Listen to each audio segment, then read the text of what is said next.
Et salut, moi c'est Marc, bienvenue sur Le Prisme, la chaîne où on met en perspective tous les sujets qui touchent de près ou de loin aux finances personnelles et à l'investissement. Aujourd'hui, j'aimerais que tu passes à l'action. Aujourd'hui, on va faire ensemble un plan d'investissement. Je vois malheureusement beaucoup trop de personnes qui, sur le principe, auraient envie d'investir, ne pas investir du tout parce qu'elles ne savent pas par quoi commencer.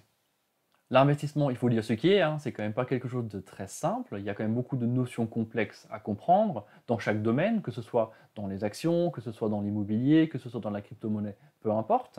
Et trop souvent, en tout cas ça c'est mon observation, ces personnes-là n'arrivent pas à trouver l'énergie et la motivation à se plonger dans les sujets comme ça parce qu'elles ne savent pas par où commencer. En réalité, et encore une fois, ça c'est mon avis personnel, pour commencer dans l'investissement, il ne s'agit pas tout de suite de se plonger dans les sujets complexes de l'investissement, mais c'est déjà de se faire un plan, déjà de se définir des objectifs, et déjà de se définir qu'est-ce que je veux atteindre financièrement à telle date. Ce que j'aimerais dire ici dès le départ, c'est qu'il n'y a pas deux plans d'investissement qui sont identiques. Pour la petite histoire, j'ai récemment eu deux conversations qui étaient super intéressantes et justement qui tournaient autour du sujet du plan d'investissement. La première discussion était entre deux personnes qui investissaient sur le même actif, à savoir le Bitcoin. Par contre, tous les deux n'avaient pas du tout le même plan d'investissement, n'avaient pas du tout le même objectif à moyen ou à long terme, et donc forcément leur façon d'investir était très très différente. Ce qui était intéressant à observer ici, c'est que chacun d'eux voulait convaincre l'autre que sa propre manière d'investir était la bonne et d'ailleurs était la meilleure. La question qu'il faut se poser, et d'ailleurs la question qu'on se posera dans cette vidéo, c'est de savoir est-ce que objectivement pour les deux personnes, il y a vraiment une méthode qui est meilleure qu'une autre, ou est-ce que là-dedans, il y a aussi une part subjective qui dépend des objectifs que chacun s'est fixés, qui dépend du profil de chacun, et donc qui a adapté son plan en fonction de sa situation. La deuxième discussion que j'ai pu avoir à ce sujet-là, c'était avec une personne qui n'avait pas encore franchi le cap, elle n'avait pas encore investi, par contre elle avait envie d'investir, mais sûrement, ou en tout cas peut-être, pour les mauvaises raisons. Elle s'était fait influencer par des personnes extérieures, à savoir des personnes qui avaient, elles, déjà fait des investissements, que ce soit dans l'immobilier ou en bourse. Donc la base de la réflexion, ce n'était pas un plan, ce n'était pas une démarche de dire, ok, j'en suis aujourd'hui là dans ma vie, dans 5 ans, dans 10 ans, j'aimerais être là, donc qu'est-ce que je vais mettre en place pour y arriver? Au contraire, la démarche, ça a failli être, moi, je vais investir comme les autres, ça a fonctionné, les autres, ils ont eu un retour sur investissement, donc moi, je vais faire un copier-coller, je vais faire pareil, sans pour autant avoir un plan qui est bien défini. Je ne suis pas en train de dire que ça ne peut pas marcher du tout, je suis en train de dire que chacun est très très différent, personne n'a les mêmes objectifs, personne n'a les mêmes centres d'intérêt, personne n'a la même énergie à attribuer aux différents investissements, et donc en théorie ce qui fonctionne pour l'un ne fonctionne pas forcément pour l'autre. Le plan de l'un n'est pas forcément le meilleur plan pour l'autre. Et donc plutôt que de faire un copier-coller d'un investissement qui a fonctionné pour quelqu'un d'autre mais on ne connaît pas forcément son plan, autant partir soi-même d'un plan, définir ce qu'on veut faire, à quelle échéance, à quel horizon de temps, et ensuite mettre en place les actions qui permettront d'y arriver. Tu l'auras compris, c'est ce dont on va parler aujourd'hui. On va parler du plan d'investissement. Un plan d'investissement doit être personnel. Ça n'a pas besoin d'être quelque chose de très compliqué. On va le voir ensemble. Je t'ai préparé un petit tableau que tu peux modifier si tu le souhaites pour que ça colle mieux à ta façon de faire.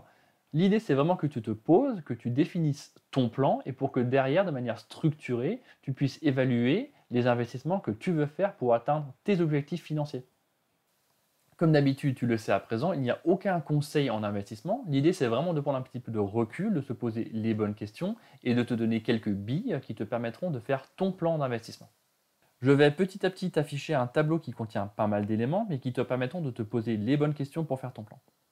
On va déjà commencer par la base la plus simple, c'est de savoir pourquoi tu veux investir.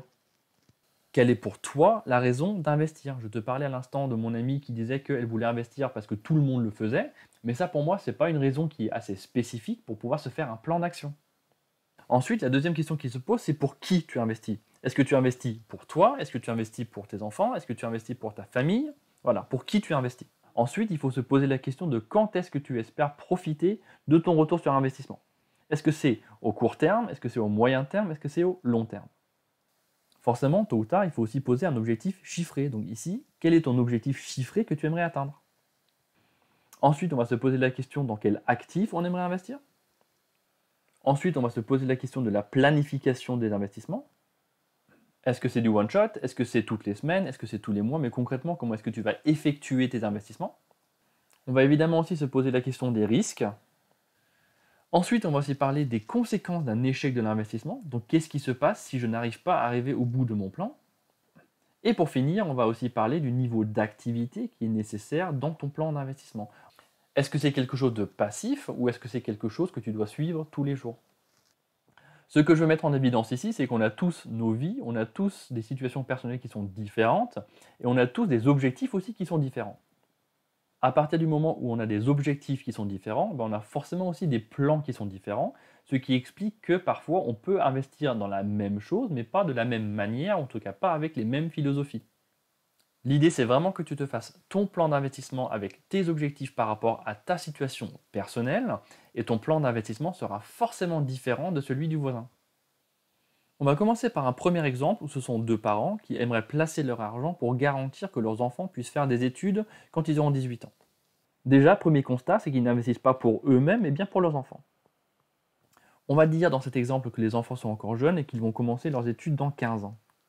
Quand on parle maintenant du montant, on va dire que les parents aimeraient que leurs enfants aillent faire des études à l'international, donc forcément ça coûte de l'argent. Entre les frais de scolarité et les loyers à l'international, on va dire que leur objectif c'est 50 000 euros. Déjà, quand on arrive à ce stade-là, c'est jamais une mauvaise idée de se représenter qu'est-ce que ça veut dire 50 000 euros sur 15 ans. 50 000 euros sur 15 ans, ça veut dire en moyenne 280 euros par mois. Attention, ici c'est vraiment le calcul le plus basique, tu divises 50 000 par 15, donc dedans il n'y a pas de notion de taux d'intérêt, il n'y a pas d'intérêt cumulé, il n'y a rien, c'est vraiment 50 000 euros sur 15 ans, ça fait 280 euros par mois.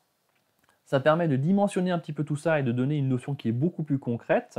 Au début on parlait globalement des études des enfants, maintenant on arrive déjà à un montant par mois qui est très précis et très concret. Maintenant on va se poser la question dans quoi on va investir, donc dans quel actif. Dans cet exemple, et pour commencer, je vais déjà prendre le cas de figure où on va placer simplement cet argent sur un compte. Alors oui, tu as raison, un compte n'est pas du tout un actif, on va simplement placer 280 euros sur un compte tous les mois, mais ça permettra justement de comparer avec d'autres solutions par la suite. Le plan, pour le coup, il est déjà fait, ça veut dire qu'il faut placer un montant de 280 euros par mois sur un compte pendant 15 ans. Quand on parle maintenant des risques ici, alors si jamais tu te fais ton plan chez toi, c'est vraiment important de considérer tous les risques. Par contre, dans le cadre de cet exemple, on va pas aller dans le détail, on ne va pas faire une analyse de risque complète. Dans cet exemple, comme risque, je vais juste citer l'inflation. Gardons ici en tête qu'un placement d'argent sans risque, ça n'existe pas. Même si tu laisses simplement ton argent en cash sur un compte, tu as quand même un risque. Ce n'est peut-être pas le même type de risque que si tu achètes des actions ou du bitcoin ou de l'immobilier, mais tu as quand même un risque. Et dans ce cas précis, le risque, il est lié à l'inflation. Je dirais même plus que dans ce cas-là, ce n'est même pas un risque, mais c'est une certitude. Ton argent, dans le temps, dans le futur, il va perdre progressivement de la valeur. Donc la question qu'il faut se poser, c'est est-ce que les 50 000 euros que j'ai budgétés vont suffire pour que mes enfants puissent faire leurs études à l'international? Dans les conséquences, pareil, on ne va pas aller dans le détail, mais vraiment pour te citer un exemple, ça veut dire qu'est-ce qui se passe si je n'ai pas réussi à faire mon plan à 100%? Dans ce cas précis, c'est soit parce que je n'ai pas réussi à mettre 280 euros de côté tous les mois, ou alors c'est à cause de l'inflation que mon argent n'a plus la même valeur qu'auparavant. Dans cet exemple, ça veut peut-être dire que les enfants n'iront pas faire leurs études à l'international, mais peut-être dans la ville où habitent les parents. Ce seront quand même de très belles études, elles ne seront juste pas à l'autre bout du monde. Quand on parle maintenant du niveau d'activité, il est relativement faible. Il suffit de mettre une seule fois en place un virement automatique vers un compte, et ensuite globalement, pour cet investissement, tu n'as pas grand-chose à faire. Avant de passer à l'exemple suivant, j'aimerais juste qu'on prenne un tout petit peu de recul par rapport à ce qu'on vient de voir. Déjà, un tableau tout bête comme ça te permet de répondre à une question, c'est est-ce que c'est réaliste? Là, dans ce plan, tu sais que tu dois sortir 280 euros par mois, quoi qu'il arrive, si tu veux atteindre ton objectif. Et maintenant, tu peux te poser la question, est-ce que dans ma situation actuelle et peut-être même future, c'est réaliste de dégager 280 euros par mois ou pas? Si sur le principe c'est réaliste, alors tu peux éventuellement garder ce plan-là comme option. Je ne suis pas vraiment certain que ce soit le meilleur choix à faire, mais bon, passons, à toi de voir. Comme tu le sais, sur cette chaîne, on ne fait pas de conseils en investissement.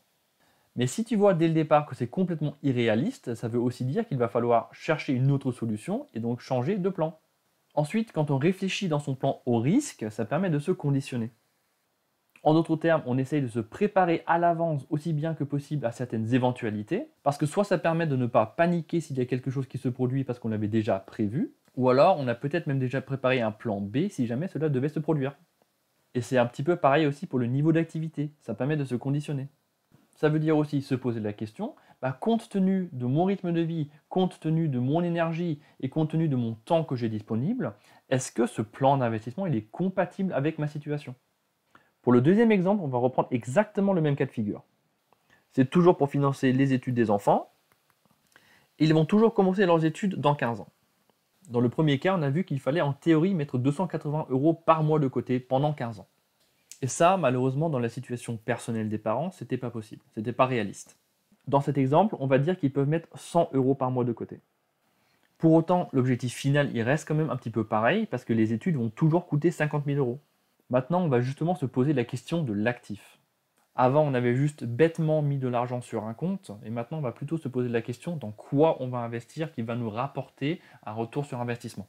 Donc ici, les actifs, ça peut être n'importe quoi, hein. Ça peut être des actions, ça peut être des ETF, ça peut être de la crypto et du bitcoin, peu importe. Et je dirais même que ça peut aussi être un mélange des trois, hein, c'est pas impossible. Et ben, le plan il devient dimensionné par l'argent que les parents sont capables de mettre de côté. Donc là, ça va être, on va mettre 100 € par mois sur un ou plusieurs actifs qu'on vient de voir à l'instant, jusqu'à ce que le portefeuille ait une valeur totale de 50 000 €. Après, dans les risques, c'est pareil, on ne va pas aller dans le détail, mais en plus, ça dépend de l'actif, mais ça peut être, je dis n'importe quoi, de la perte de capital, temporaire ou long terme, en cas de krach boursier, par exemple. Pour les conséquences, pareil, on ne va pas aller dans le détail, mais là, c'est à chacun de se poser la question. Pour le niveau d'activité, il est globalement aussi faible qu'auparavant, parce que là aussi, il suffit de mettre globalement en place un investissement automatique tous les mois, et c'est terminé, quoi. Là, on a donc vu deux plans différents qui avaient pourtant le même objectif initial. C'est juste que le premier plan n'était pas adapté à la situation personnelle des parents, parce qu'il y avait un manque de financement, ils ne pouvaient pas dégager 280 € par mois pour les mettre sur un compte, donc il a fallu trouver un autre plan. On passe maintenant à un autre exemple. Maintenant, dans le deuxième exemple, on va dire qu'il y a quelqu'un qui veut se faire plaisir, il veut investir parce qu'il veut s'acheter une belle voiture, une Porsche. Il veut donc l'acheter pour lui-même, il veut l'acheter dans un an. La Porsche, elle coûte 100 000 €. Donc là, en théorie, ça représente 8 300 € par mois. Et on va dire que lui, dans cet exemple, il a décidé d'investir dans du Bitcoin avec levier. Par contre, pour son plan, on va dire que lui, c'est quelqu'un de très très ambitieux. Il a seulement 100 € de capital à mettre par mois. Donc du coup, il décide de faire du trading actif avec levier sur le Bitcoin. On n'est pas là pour faire un cours de trading aujourd'hui, mais globalement, en faisant du trading avec levier, tu multiplies les gains potentiels, mais tu multiplies aussi énormément le risque de tout perdre d'un coup. Là, clairement, le risque, c'est de la perte de capital. Et globalement, les conséquences potentielles, c'est que les 100 € qu'il aura mis par mois, il les perdra. Et en plus de ça, il n'aura pas sa Porsche. En termes de niveau d'activité, par contre, ici, je pense que tu ne peux pas faire beaucoup plus actif que ça. Là, c'est vraiment, il faut limite H24 derrière l'écran pour bien se positionner, pour bien gérer son risque, pour bien suivre les nouvelles. Là, il faut vraiment être hyper actif dans le domaine. Maintenant, je reprends rapidement l'exemple dont je te parlais en introduction, où j'avais mes deux amis qui investissaient globalement dans la même chose, à savoir le Bitcoin, mais par contre, ils n'arrivaient pas du tout à s'entendre sur la manière de faire. Alors, les chiffres que je mets ici en avant n'ont vraiment rien à voir avec la discussion que j'ai eue. Mais globalement, on a deux personnes qui investissent le même montant par mois dans la même chose, et les deux essayent de se convaincre mutuellement que leur manière est la meilleure. Mais ce qu'il faut retenir, c'est qu'il n'y a pas une méthode qui soit meilleure par rapport à une autre, à condition que le plan corresponde à leur profil et à leur projet et à leur objectif. S'il y en a un des deux qui n'a pas du tout envie de prendre des risques énormes et qui en plus de ça n'a pas beaucoup de temps ni d'énergie à y consacrer, eh bien le plan de l'autre, pour lui en tout cas, il est complètement incompatible. Chacun doit se faire son plan d'investissement qui est compatible avec sa vie privée et sa situation. Des exemples comme ça, on pourrait en faire énormément. Un autre exemple, ce serait quelqu'un qui achète du Bitcoin par idéalisme. Il a déjà un portefeuille d'investissement qui est diversifié, mais là, il investit dans le Bitcoin pour ce qu'il représente philosophiquement. Il se dit qu'il va léguer ses Bitcoins à ses enfants et petits-enfants, de la même manière que quelqu'un achète aujourd'hui une montre de luxe pour la léguer à ses enfants plus tard. Il achète donc une fois 100 € de Bitcoin et il va les garder sur le très long terme. Là aussi, tu vois que le plan d'investissement n'a rien à voir avec les cas précédents, car le motif derrière, le pourquoi, il est aussi complètement différent. Peut-être que toi, tu investis, et ça revient souvent, pour ta liberté financière. Oui, mais maintenant, va un peu plus loin. Qu'est-ce que ça veut dire pour toi la liberté financière? Est-ce que c'est 1 an, 5 ans, 10 ans, 20 ans? C'est quoi pour toi être financièrement libre? C'est quoi comme montant? Ça représente quoi? Est-ce que c'est un montant absolu ou est-ce que c'est un montant mensuel? Ou encore, est-ce que tu investis pour te libérer du temps? Je dis n'importe quoi, hein, tu es salarié, mais par contre tu aimerais entreprendre et tout ce qui te manque, c'est plus de temps, donc tu aimerais te libérer du temps. Tu aimerais passer, encore une fois, je dis n'importe quoi, à 50% d'occupation, mais si tu passes à 50% sans rien derrière, financièrement ça va être compliqué. Est-ce que justement tu fais des investissements pour combler ces 50% où tu n'es pas salarié, qui te permettront du coup de vivre? Est-ce que tu investis pour permettre à tes parents d'avoir une bonne retraite? Bref, tout ce que je voulais te montrer dans cette vidéo, c'est que justement, il n'y a pas deux plans qui sont identiques. Il n'y a pas deux personnes qui ont la même situation personnelle, et donc il n'y a pas deux plans qui sont identiques.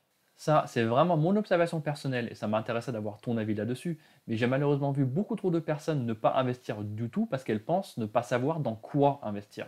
Alors que pour moi, le problème, il vient du fait que les personnes-là n'ont pas encore trouvé leur why, elles n'ont pas encore trouvé leur raison et leur objectif d'investir. Ce que je voulais montrer dans cette vidéo, c'est que ce dans quoi tu investis, ça découle de ton plan et pas l'inverse. C'est pas l'actif qui fait ton plan, mais c'est bien en fonction de ton plan que tu choisis ton actif dans lequel tu investis. Des fois, il suffit de vraiment pas grand-chose. Un petit peu de structure, un petit bout de papier et un stylo, ça permet déjà de mettre beaucoup d'ordre dans ses idées. Et on l'a vu à l'instant, c'est vraiment quelque chose qui est super simple, il n'y a vraiment rien de sorcier là-dedans. Après, même si tu es incertain dans quoi tu veux investir, à partir du moment où tu as fait ton plan et tu sais pourquoi tu investis, tu sais ce que tu veux faire, quel est ton objectif, là, il existe plein de conseillers spécialisés qui peuvent t'accompagner justement dans l'actif que tu peux choisir. Mais il faut en aucun cas que le fait que tu ne saches pas tout de suite directement dans quel actif investir t'empêche de faire un plan d'investissement pour toi en fonction de ta situation personnelle et en fonction de tes objectifs. Voilà ce que je voulais voir avec toi aujourd'hui, j'espère que ça t'a plu et j'espère surtout que ça t'a motivé à prendre un petit bout de papier et un stylo pour te faire une première ébauche de ton plan d'investissement. Il ne s'agit pas de faire un truc hyper détaillé, mais en tout cas ça te permettra peut-être, et je l'espère, de structurer un petit peu tes pensées par rapport à ton futur financier. Si tu as des remarques ou des questions, n'hésite pas à les laisser en commentaire, je me ferai un plaisir d'y répondre. Et à présent, tu connais la musique, hein. Un abonnement et un like, ça aide énormément la chaîne et ça m'encourage à continuer à faire ce que je fais. Sur ce, encore merci de m'avoir accompagné et je te dis à la prochaine sur le Prisme.